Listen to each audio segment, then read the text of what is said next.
I want to talk a little bit about the Swamp Kings documentary, as it came out at 2 a.m. this morning if you're on Central Standard Time. And I mean, there was a lot. There's a lot to talk about with this one. I mean, the hype around this documentary, it was nearly impossible to live up to, right? I mean, this was a documentary that you would see talked about even before we knew we were going to get it. Like, even before this was going to be a reality, you had people posting like years ago, man, it would be so cool if Netflix did a documentary on the 2006 to 2009 Florida Gators. That would, I mean, that era, I mean, you had Tim Tebow, you had Urban Meyer, you had Brandon Spikes, Aaron Hernandez was on that team. Like, what a wild time in college football. And also, they were really, really good. Won 2 national titles. Like, there's a lot to unpack with that. So the hype was nearly impossible because you're trying to capture one of the most wild and unique eras / teams in college football history in a 4-episode series.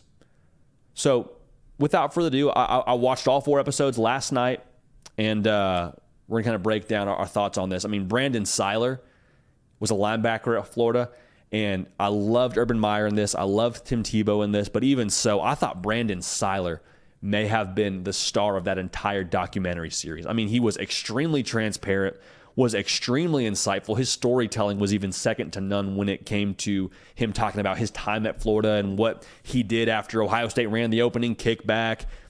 I don't want to give away too many spoilers when it comes to stories. He told some great stories. I thought they were phenomenal. I loved hearing him talk about what Florida was when he got there to what they were when he left. Because that was a guy that was, he wasn't at Florida when they were, just up and rolling right away. Like, he didn't walk into a winning operation. He got there.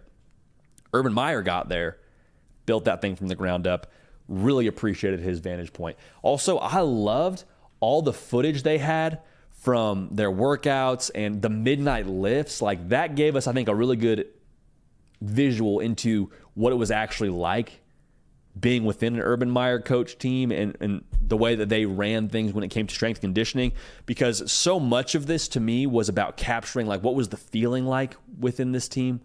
What was the buzz around Florida? And I thought that they did a really good job doing that, especially with some of those behind-the-scenes footage. I loved that. That was something that got me fired up, man. I was watching with my wife, and she was like, honestly, I think I'm ready to play right now.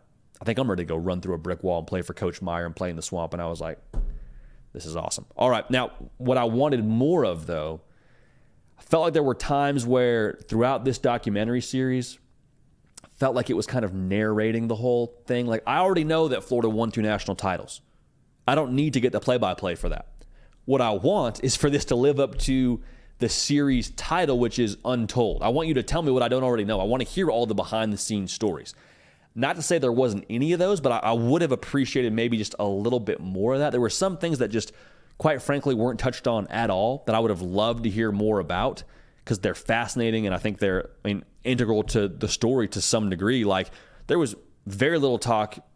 I don't think there was any talk about the Pouncey twins. Like, no mention of them at all. 2 NFL offensive linemen. We're not even talking about them. Also, Aaron Hernandez.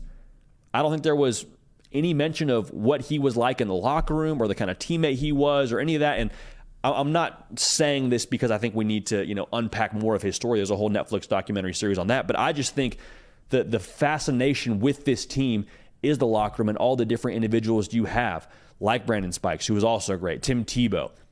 I would have just loved to hear more insight into what that locker room was like specifically, and less overarching generic, yeah, it was crazy. Yeah, we were superstars in Gainesville. I would have loved to hear a little bit more overall, a little bit more behind the scenes when it came to what that locker room was like.